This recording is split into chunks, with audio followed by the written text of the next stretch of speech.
These are photography's biggest business misunderstandings. And I see you in the comments and I keep reading these and I've got to address them because it's not just photography thing. It's having mates who come up to me and say the same things. Let's put some of these to bed. Firstly, this is not tax advice. This is not business advice. And this is certainly not financial advice. This is just what I do. Now, the biggest thing I see in the comments is it's tax deductible. It's tax deductible. My mates, why don't you go and buy a new Tesla? It's tax deductible. It's tax efficient. It's tax deductible. Spending that £10,000 on something that is tax deductible means you now have a zero tax bill, but you also don't have the £8,000 that you had before. Yes, things are tax deductible and only your profits are taxed, but don't spend money with the aim to have no tax bill.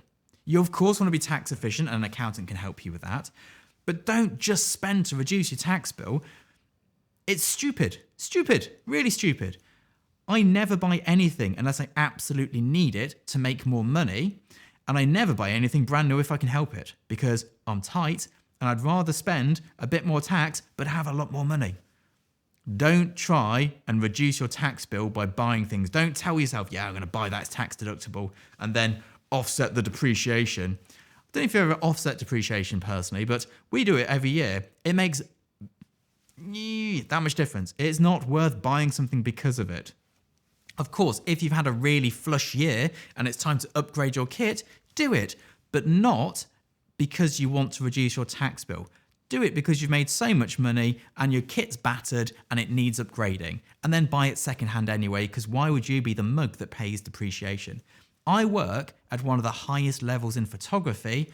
I do not have a brand new camera. I have never had a brand new camera. You do not need a brand new camera. I'd even go as far as saying, me buying second-hand cameras, I've got better cameras than most photographers. Most top photographers, they use a rental house, and that shit is battered. Do not waste your money like that.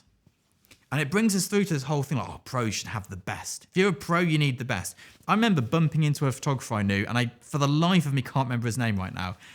And I was saying, he was like, how's it going? I was like, yeah, I've gone into product photography, I'm doing this, doing that. And he's like, oh yeah, I'd love to do that, but you need to buy those Broncolor Pico lights and all those sets. And at the time, I was shooting on Frankensteined Bowen's 500 lights, which is like the Godox 500 of back in the early noughties. And I say Frankenstein, I had 10, and then 2 broke, and we used to have this system where every time they broke, we merged 2 broken ones into one functioning one. All of them, by the end, were Frankenstein. There was hot glue, there was tape, there was all sorts going on. I was shooting global campaigns with full buyout, like perpetuity licensing. And for those who don't know, that's a lot of money with these lights and a 5D Mark II. The 5D SR was out at the time. I didn't buy it. I kept with the 5D Mark II and the Gold Ring 100mm Prime because I was still getting the job done. Pros don't have the best camera. At the moment, I shoot on a GFX 100S. It's a pretty decent camera. There's a newer version out. Every time in the comments, someone goes, yeah, if you buy the newer version, you'll get rid of that problem. I'm not spending the money. And yeah, it's tax deductible, but as we said before, I'd rather pay the tax and have the cash because I'm a business. I'm not in the business of offsetting my tax. I'm in the business of making money. To be a real pro, you can only make money from photography. We've addressed this many times. For me, if you make any money with photography, you are a professional. Now, I have amateur photographer friends who are damn sight better than me at photography, but they don't want to do it as a job. My personal take on this, when people are like, if you do it as a job, it'll ruin it. Jobs suck. I've had a job before. It sucked. I would rather have my passion slightly tarnished and never go to work again than I would be in a day job. But that's me. That's not saying that's the right answer. That's just my take on it. I have a feeling that a lot of the people who say I wouldn't want to ruin my hobby actually are scared of doing it, which is valid. It is a scary leap. Any pro photographer who only makes their money from photography is an absolute idiot. Diversification. Every industry does it. You don't see Apple going, well, we only make Apple computers. They make phones. They make AirPods. They make, oh God knows, many things. They have apps. They have music stores. They have all sorts of things. They have cloud storage. They didn't just go, well, no, we can't diversify. It'd mean that our computers aren't successful enough. People think that we're just failing at business because if we can't make enough money just doing the one thing we started doing, then we must be failures. Sounds ridiculous, doesn't it? Now, here's a shameless plug, but at the same time, not knowing the basics, you would be gobsmacked at how many photographers I meet who do not know the basics. So they think they know the basics, but they actually don't. We've put together a lighting workshop, which you can pre-order down below, which goes through everything you need to know about lighting to be a commercial photographer. It is rare that people know all of it, because what people tend to do is learn tidbits here, there, here, there, here, there. They never piece it together, and some of the information's wrong, and they're missing bits and all sorts. I can't tell you how much wrong information I found whilst making this workshop online. It was quite terrifying. So you need to know the basics. You need to learn how to light. Even if you are an available light photographer, you need to learn how to light.